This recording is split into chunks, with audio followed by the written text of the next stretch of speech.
Hello बच्चों, कैसे हो आप? सब बढ़िया हो? तो जैसा कि आप सभी को पता है, हम यहाँ पे एनिमल डाइवर्सिटी को डिस्कस कर रहे हैं।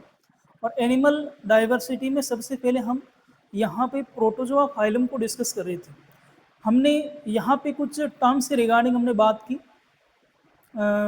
यहाँ पे हमने प्रोटोजोन्स के रिगार्डिंग हमने बात की। इसी के साथ साथ हम यहाँ पे पोरीफेरा, जिसे हम पैराजोआ ग्रुप हम बोलते हैं, मेटाजोआ ग्रुप हम बोलते हैं, इनको हमने क्लियरली हमने डिफाइन किया। तो आज हम कुछ प्रोटोजोन्स के ऊपर हम बात करते हैं, उनके जनरल कैरेक्टरिस्टिक फीचर्स को हम देखते हैं और उनकी हैबिट और हैबिटाट के ऊपर हम बात करते हैं। उनमें अलग अलग प्रकार की जो एक्टिविटीज़ हैं वो किस प्रकार से चल रही हैं, इसको हम थोड़ा सा डिटेल में डिस्कस करते हैं। देखो, सबसे पहले हम यहाँ पे एक ऑर्गेनिज्म को हम डिस्कस कर रहे हैं जिससे हम बोलते हैं यूग्लिना। यूग्लिना की जब हम बात करते हैं तो यहाँ पे ये एक ऐसा ऑर्गेनिज्म है जिसको हम एनिमल और प्लांट के बीच में कनेक्टिंग लिंक हम बोल रहे हैं। अब क्यों बोल रहे हैं, इसके पीछे रीज़न क्या है, तो ये सभी एक तरीके से पॉइंट्स हम यहाँ पे आज के इस लेक्चर में हम कवर करेंगे। तो जब हम किसी भी ऑर्गेनिज्म को डिस्कस करते हैं तो हमारा पहला जो काम होता है उसको हम क्लासिफिकेशन के थ्रू एक सिस्टमेटिक पोजीशन हम उसे प्रोवाइड करवाते हैं। इसी के साथ साथ उसकी स्ट्रक्चर कैसी है इसको हम जानने की कोशिश करते हैं। तो यहाँ पे हम बात कर रहे हैं आपके सामने यूग्लिना की। तो यूग्लिना एक प्रोटोजोआ है और यूग्लिना का अगर हम क्लासिफिकेशन डिस्कस करें तो यूग्लिना का क्लासिफिकेशन आपको कुछ इस प्रकार से देखने को मिल रहा है। यूग्लिना एक ऑर्गेनिज्म है जो फाइलम प्रोटोजोआ से बिलोंग कर रहा है और इसकी जो क्लास हैं, इसके क्लास हैं फाइटो मेस्टिगोफोरा। और यहाँ पे हमको एक ऑर्डर देखने को मिल रहा है जिससे हम बोलते हैं यूग्लिनिडा। और इसके अंदर हमको एक जीनस देखने को मिल रहा है जिसे हम बोल रहे हैं यूग्लिना। तो यहाँ पे यूग्लिना को हम इस प्रकार से क्लासीफाई हम कर सकते हैं और यूग्लिना की एक स्पीसीज हम डिस्कस कर रहे हैं और वो स्पीसीज हैं विरिडस। यानी यूग्लिना के हम विरिडस स्पीसीज को हम डिस्कस कर रहे हैं। तो यहाँ पे सबसे पहले हमने क्लासिफिकेशन के रिगार्डिंग हमने बात की थी। अब हम डायग्राम के थ्रू समझते हैं कि एक्चुअल में यूग्लिना की स्ट्रक्चर कैसी है। तो यहाँ पे आपको कुछ इस प्रकार का ऑर्गेनिज्म देखने को मिलता है और इस ऑर्गेनिज्म में आपको एक लॉन्ग फ्लैजिला आपको इस प्रकार से एक्सटेंडेड फॉर्म में आपको देखने को मिलेगा। तो ये जो स्ट्रक्चर हमने डिस्कस किया यूग्लिना के हैं, इसमें बहुत सारे स्ट्रक्चर्स आपको देखने को मिल रही हैं। यानी यहाँ पे हमको एक लॉन्ग फ्लैजिला हमको देखने को मिल रहा है। इसी के साथ साथ यहाँ एक शॉर्ट फ्लैजिला भी होता है और यहाँ पे फ्लैजिला के पास में बेस जो होता है वो स्वेलन होता है जिसे हम बोलते हैं पेरा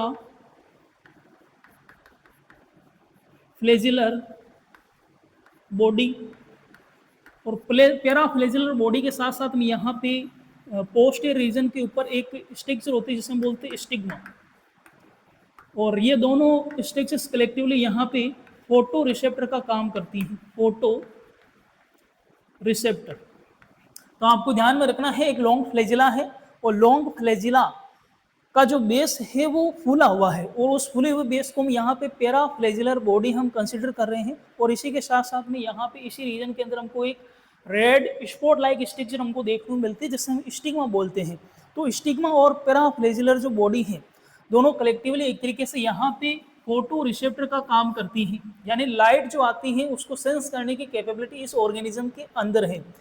क्योंकि ये जो ऑर्गेनिज्म है ये ऑटोट्रोफिक मोड ऑफ न्यूट्रिशन भी शो करता है। यानी यहाँ पे जब हम बात करेंगे मोड ऑफ न्यूट्रिशन की तो यहाँ पे यूग्लिना में आपको मिक्सोट्रोपिक मोड ऑफ न्यूट्रिशन आपको देखने को मिलता है। यानी ये ऑटोट्रोपिक भी है और हेट्रोट्रोपिक भी है।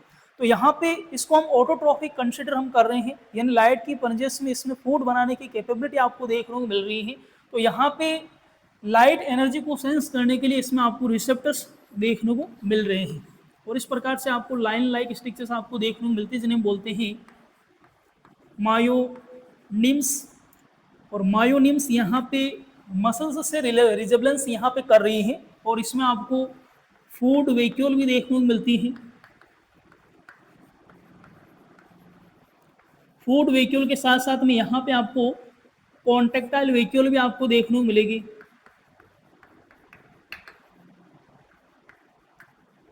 और कॉन्टेक्टाइल वेक्यूल के साथ साथ में यहाँ पे आपको पैराफ्लेजिलर पैरामाइलन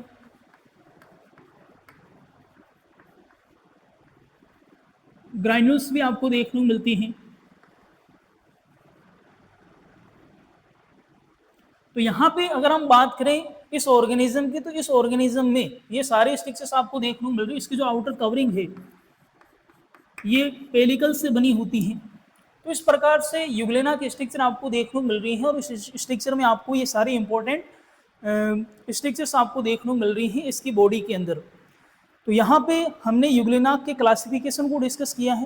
क्लासिफिकेशन के साथ साथ हमने यूग्लेना के स्ट्रक्चर को डिस्कस किया है, और इसके स्ट्रक्चर में आपको ये सारे कैरेक्टरिस्टिक फीचर्स ऑब्जर्व हो रहे हैं। अब हम थोड़ी सी बात कर लेते हैं कुछ जनरल पॉइंट्स के ऊपर, यानी इसकी हैबिट या हैबिटाट कैसी हैं, और इसी प्रकार के कुछ और पॉइंट्स। जैसे यहाँ पे हम बात कर रहे हैं सबसे पहले हैबिट एंड हैबिटाट की। तो जब हम बात करते हैं यूग्लेना के हैबिट और हैबिटाट की, तो यह आपका फ्रेश वाटर प्रोटोजोन है, यानी ये आपको मेनली फ्रेश वाटर में देखने को मिलेगा। इसकी नेचर आपको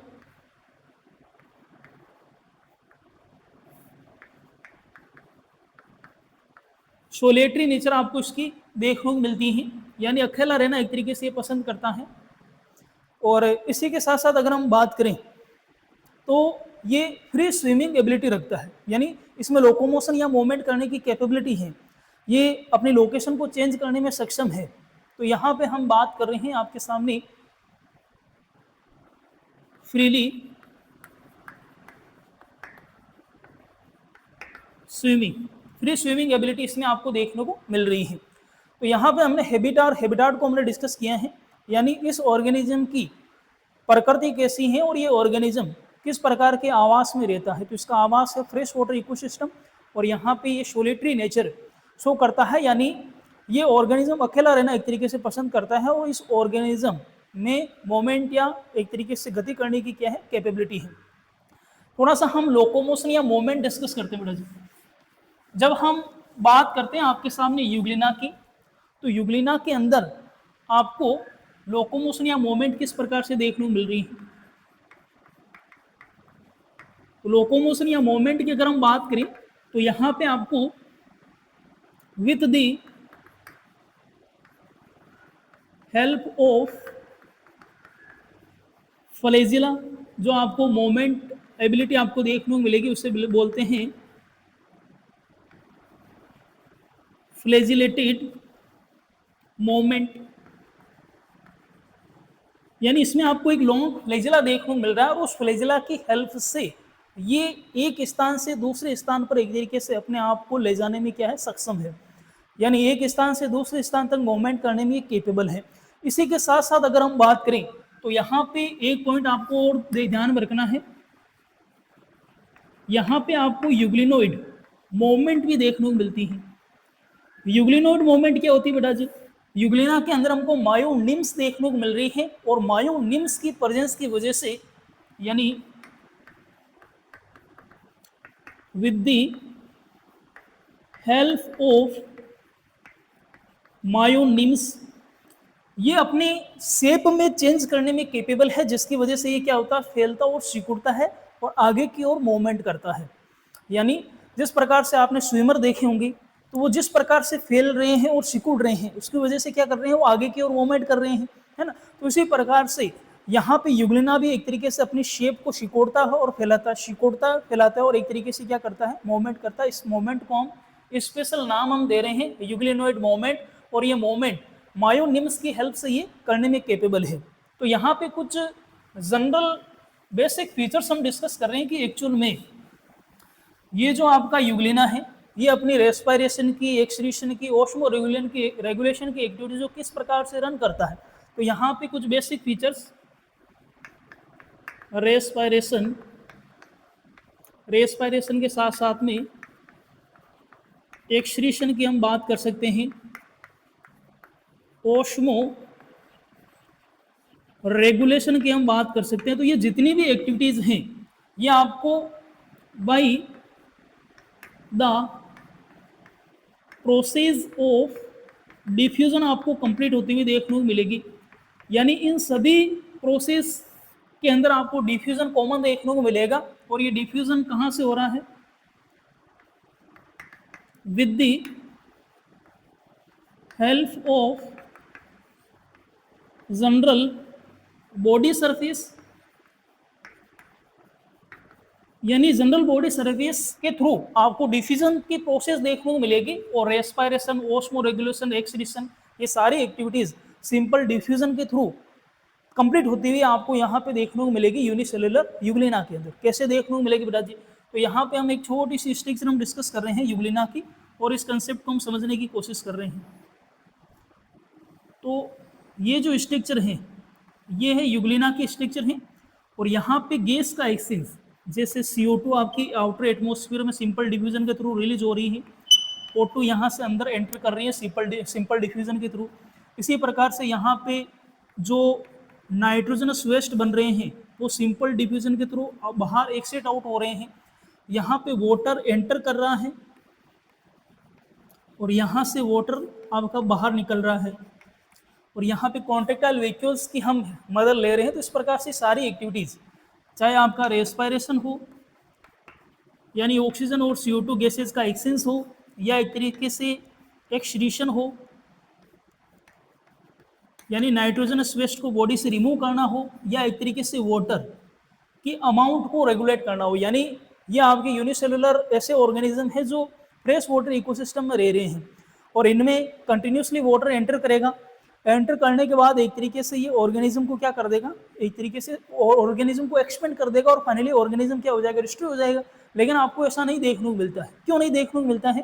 क्योंकि यहाँ पे आपको कॉन्ट्रेक्टाइल वैक्यूल्स आपको देखने को मिलती है जो ओस्मो रेगुलेशन में हेल्प करती है। और ओस्मो रेगुलेशन के थ्रू हम क्या करते हैं, जो एक्स्ट्रा वाटर इसकी बॉडी में एंटर कर रहा है उसको हम बाहर एक तरीके से एक्सिट आउट हम कर देते हैं। तो ये सारी एक्टिविटीज आपको जनरल बॉडी सरफेस के थ्रू कंप्लीट होती हुई देखने को मिलती है यूग्लिना के अंदर। अब हम यहाँ पे एक पॉइंट डिस्कस कर रहे हैं कि इसमें आपको रिप्रोडक्शन किस प्रकार से देखने को मिल रहा है। लेकिन उससे पहले हम डाइजेशन को डिस्कस कर लेते बेटा जी। यानी इसमें न्यूट्रिशन किस प्रकार से रन हो रहा है। देखो, जब हम बात करते हैं यूग्लिना की, तो यहाँ पे आपको जो मोड ऑफ न्यूट्रिशन आपको देखने को मिल रही है, तो वो मोड ऑफ न्यूट्रिशन आपकी मिक्सोट्रोपिक मोड ऑफ न्यूट्रिशन के ऊपर अगर हम बात करें, तो यहाँ पे इसमें आपको दोनों प्रकार की मोड ऑफ न्यूट्रिशन आपको देखने को मिल रही है। वेन सन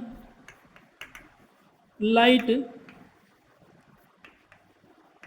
अवेलेबल, जब सनलाइट अवेलेबल है उस समय एक तरीके से क्या करता है, परफॉर्म फोटोसिंथेसिस,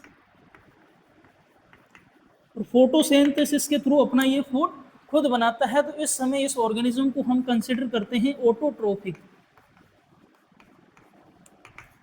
जब सनलाइट की अवेलेबिलिटी नहीं है, when sunlight unavailable, तो उस समय ये जो ऑर्गेनिज्म है यह heterotrophic mode of nutrition show करता है। यानी capture other lower organism for food, यानी दूसरे जो लोअर ऑर्गेनिज्म से उनको कैप्चर करता है फूड के लिए। और यहाँ पे आपको हेटेरोट्रोफिक मोड ऑफ न्यूट्रिशन देखने को मिल रहा है। तो यहाँ पे मिक्सोट्रोफिक मोड ऑफ न्यूट्रिशन से आप क्या समझ रहे हो कि यहाँ पे ऑटोट्रोफिक और हेटेरोट्रोफिक दोनों प्रकार की प्रॉपर्टीज, दोनों प्रकार की एबिलिटीज आपको यूग्लिना के अंदर देखने को मिल रही है। जब सनलाइट की अवेलेबिलिटी है तो उस समय एक तरीके से autotrophic mode of nutrition show करता है। जब सनलाइट की अवेलेबिलिटी नहीं है तो उस समय ये हेटरोट्रॉफिक मोड ऑफ न्यूट्रिशन को शो करता है, और इसको हम कुछ इस प्रकार से एक्सप्लेन हम कर सकते हैं। तो इसी प्रकार से हम यहाँ पे एक और पॉइंट डिस्कस कर रहे हैं, मोड ऑफ रिप्रोडक्शन के ऊपर हम बात करते हैं बेटा जी, कि युगलेना अपना नंबर कैसे इंक्रीज करता है, इसके ऊपर हम बात कर रहे हैं। यानी we discuss about mode of reproduction.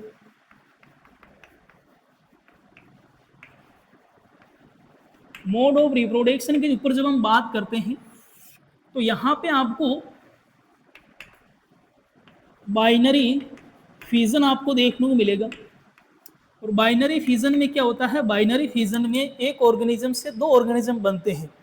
और यहाँ पे जो बाइनरी फिजन आपको देखने को मिल रहा है वो स्पेशल टाइप का बाइनरी फिजन आपको देखने को मिल रहा है, जिसे हम बोलते हैं लॉन्गिट्यूडिनल बाइनरी फिजन। अब ये लॉन्गिट्यूडिनल बाइनरी फिजन क्या है, longitudinal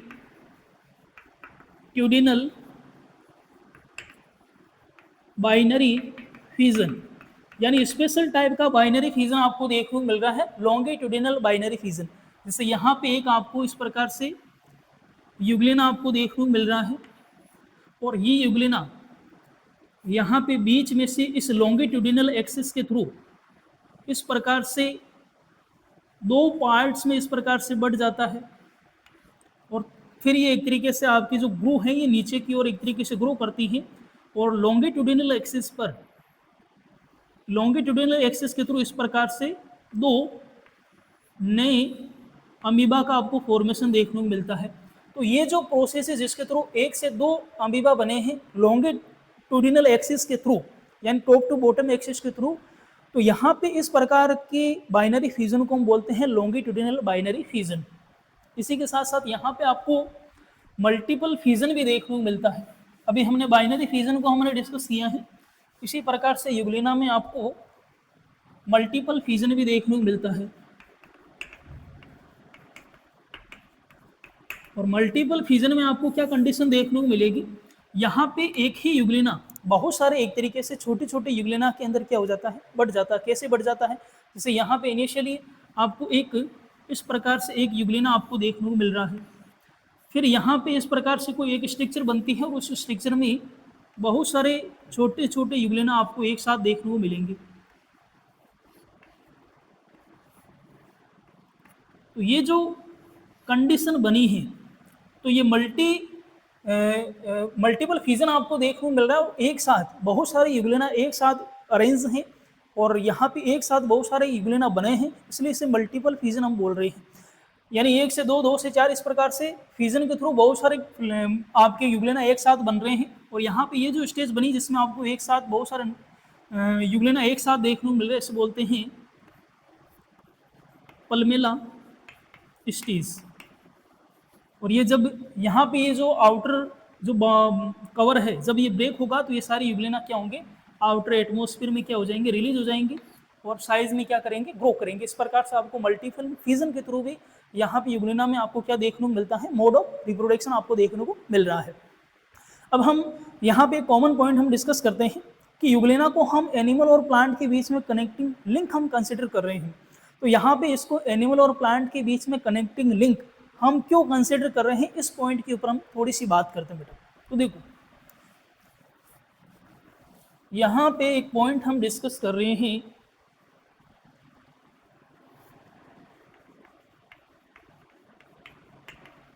connecting link between animal and plant. Connecting link हम क्यों बोलते हैं, क्योंकि ऐसे ऑर्गेनिज्म जिनमें किसी दो अलग अलग ग्रुप के ऑर्गेनिजम्स की प्रॉपर्टीज आपको एक साथ देखने को मिलती हैं, यानी दो अलग अलग ग्रुप के मेंबर्स से उनके जो कैरेक्टरिस्टिक्स हैं, उनके जो लक्षण है वो मैच होते हैं, तो उन ऑर्गेनिजम्स को हम यहाँ पे कनेक्टिंग लिंक हम कंसिडर करते हैं। तो यहाँ पे युग्लिना के अंदर आपको एनिमल लाइक प्रॉपर्टीज भी आपको देखने को मिलती हैं।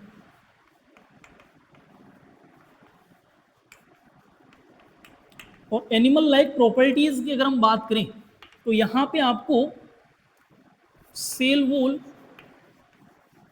एब्सेंट देखने को मिल रही है, यहाँ पे आपको हेटेरोट्रॉफिक मोड ऑफ न्यूट्रिशन आपको देखने को मिल रही हैं। तो ये जो सारी प्रॉपर्टीज हैं, ये एनिमल लाइक प्रॉपर्टीज आपको यहाँ पे देखने को मिल रही हैं यूग्लिना के अंदर। इसी प्रकार से अगर हम यहाँ पे बात करें तो यहाँ पे प्लांट लाइक प्रॉपर्टीज में इसमें आपको देखने को मिल रही हैं। और प्लांट लाइक प्रॉपर्टीज में एक वेल नोन प्रॉपर्टीज यानी able to perform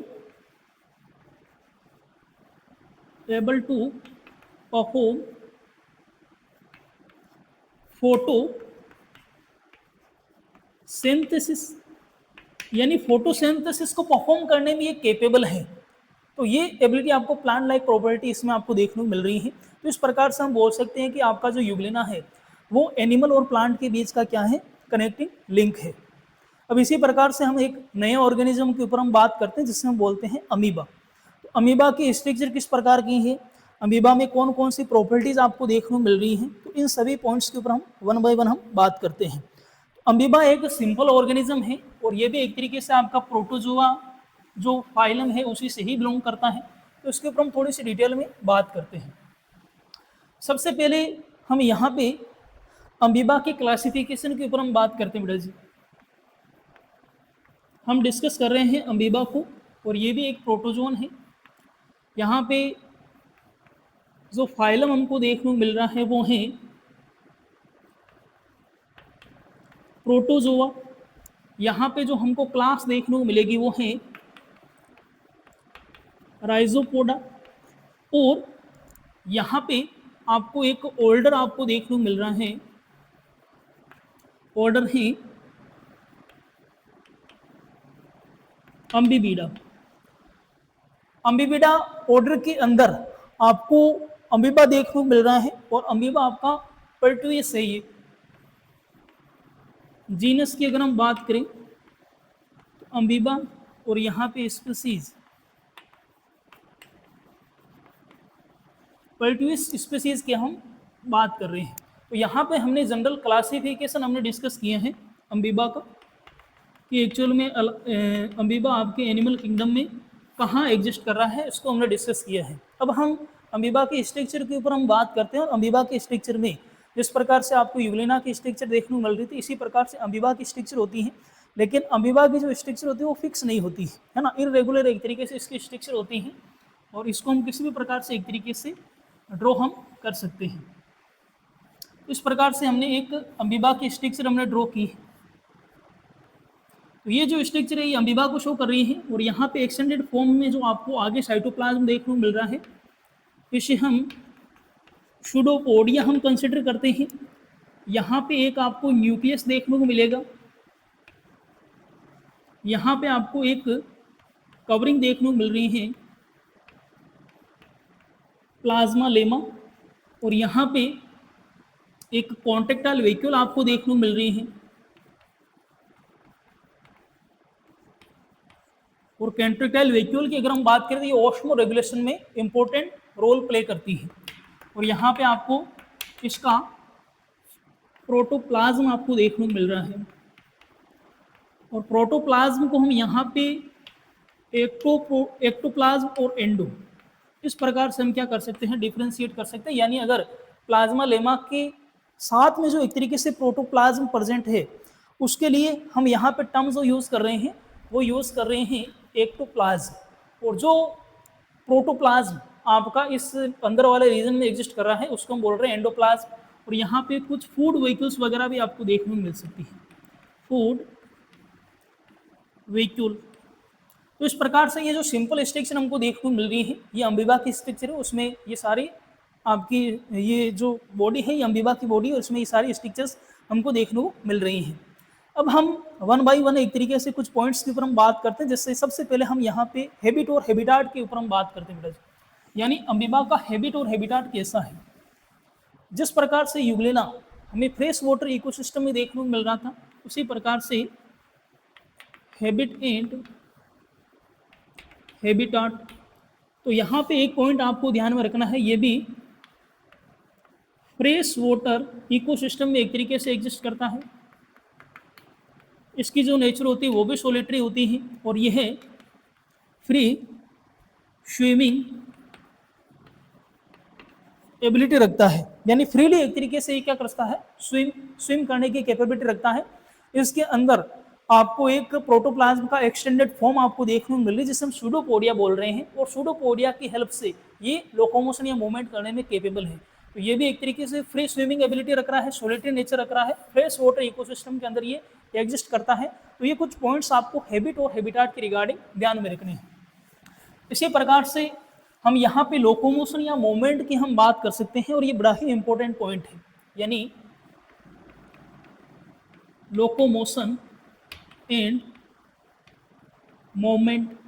और लोकोमोशन और मूवमेंट के लिए यहाँ पे आपको स्पेशल टाइप की स्ट्रक्चर्स आपको देखने को मिल रही हैं, with the help of pseudopodia. और सूडोपोडिया के थ्रू ये जो मूवमेंट करता है, इसको हम एक्सप्लेन करते हैं सेल जोल थ्योरी, यानी explain by sol gel theory. और ये जो सोल जेल थ्योरी है, ये किसने दी, गिवन बाय हाइमन। हाइमन एक साइंटिस्ट है, उन्होंने सेल जेल थ्योरी उन्होंने एक तरीके से इंट्रोड्यूस की सूडोपोडिया के थ्रू अमीबा में लोकोमोशन या मूवमेंट को बताने के लिए, यानी अमीबोइड जो इसमें मूवमेंट हो रही है उसको एक्सप्लेन करने के लिए।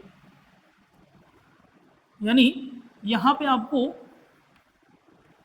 अम्बिबोइड मूवमेंट आपको देखने को मिल रही है, और ये जो अम्बिबोइड मूवमेंट है ये with the help of pseudopodia हो रही है, और इसको एक्सप्लेन करने के लिए सोल जेल थ्योरी हाइमन ने इंट्रोड्यूस की थी। तो एक्चुअल में सोल जेल थ्योरी क्या है और उसमें मूवमेंट किस प्रकार से होती है, तो उसके ऊपर हम थोड़ी सी बात कर लेते हैं। तो यहाँ पे हम कुछ इस प्रकार से इसको अमीबा के स्टिक्स को हम ड्रॉ कर सकते हैं, यानी इस अमीबा के अंदर जो प्रोटोप्लाज्म है वो दो फॉर्म में एग्जिस्ट कर रहा है, सोल की फॉर्म में और जेल की फॉर्म में। यानी यहाँ पे जो प्रोटोप्लाज्म है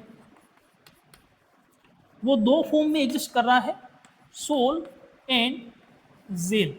तो जेल आपका थोड़ी सा लिक्विड नेचर का होता है, सोल सॉलिड नेचर का होता है। और यहाँ पे इस एक्सटेंडेड फॉर्म की यहाँ पे अगर हम बात करें तो यहाँ पे प्रोटोप्लाज्म सोल की फॉर्म में एग्जिस्ट करता है और पीछे की साइड में जेल की फॉर्म में एग्जिस्ट करता है। तो यहाँ पे सोल से जेल और जेल से सोल, इस प्रकार से कन्वर्जन आपका चलता है, और ये कंटिन्यूसली एक तरीके से अमीबा आगे से आगे इस प्रकार से सूडोपोडिया को एक्सटेंड करता है और एक तरीके से मूवमेंट ये करता है, अम्बिबॉइड मूवमेंट।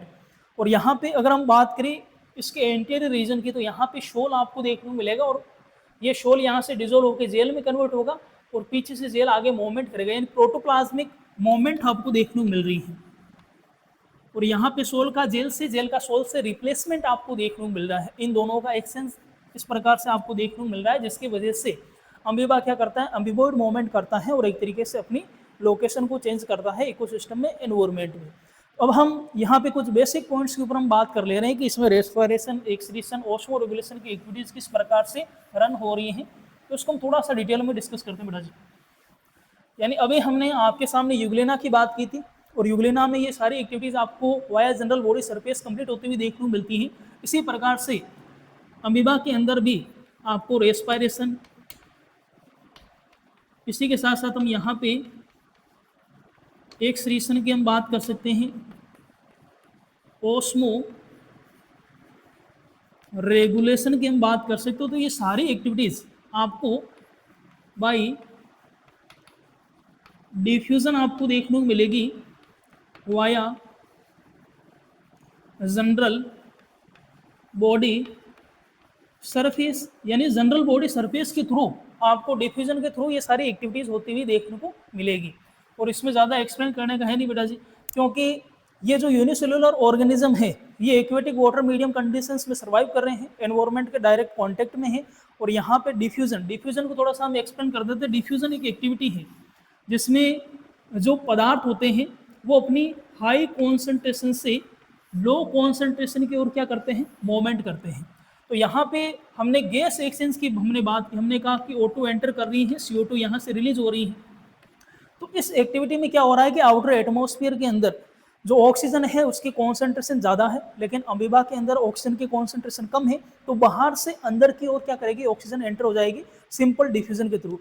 इसी प्रकार से अमीबा के अंदर क्या हो रहा है, अमीबा के अंदर रेस्पिरेशन चल रहा है, CO2 बन रही है, तो जहाँ पे CO2 बन रही है वहाँ पे उसकी कॉन्सेंट्रेशन ज़्यादा है लेकिन एनवायरमेंट में कम है, तो यहाँ पे क्या होगा, सिंपल डिफ्यूजन के थ्रू CO2 आपकी अमीबा से बाहर निकल जाएगी। तो ये एक्टिविटी आपकी जनरल बॉडी सरफेस के थ्रू हो रही है। इसी प्रकार से एक्सक्रीशन की हम बात करते हैं।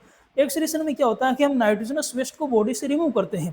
तो यहाँ पे अमीबा के अंदर नाइट्रोजनस वेस्ट आपका अमोनिया बन रहा है, तो अमोनिया की कॉन्सेंट्रेशन अमीबा के अंदर ज़्यादा है लेकिन आउटर एटमॉस्फेयर में क्या है, कम है। तो अमीबा से जो नाइट्रोजनस वेस्ट है वो क्या होगा, बाहर की ओर एक तरीके से डिफ्यूजन के थ्रू मूवमेंट करेगा।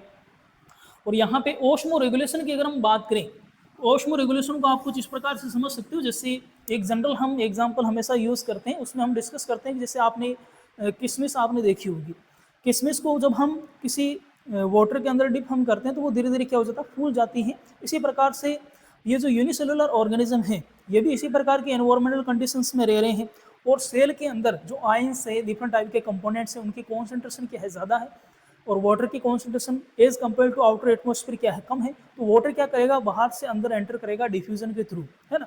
तो उससे क्या होगा कि एक तरीके से उस ऑर्गेनिज्म की जो साइज है वो क्या होगी, एक्सपेंड होगी, और फाइनली वो क्या होगा, फूल के फट जाएगा। लेकिन ऐसा नहीं होता, क्यों नहीं होता है, क्योंकि यहाँ पे अमीबा के अंदर जो एक्स्ट्रा वाटर एंटर कर रहा है उनको हम इन वैक्यूल्स में हम फिल कर लेते हैं, जिन्हें हम बोलते हैं कॉन्ट्रेक्टाइल वैक्यूल्स, और इन वैक्यूल्स को हम क्या करते हैं, इसकी बॉडी सरफेस के साथ में फ्यूज करवाते हैं, और इसमें जो एक्स्ट्रा वाटर हो गए हैं उस वाटर को हम क्या करवा देते हैं, बॉडी से बाहर रिलीज हम करवा देंगे। यानी इस प्रकार से एक्टिविटीज आपकी चलेगी।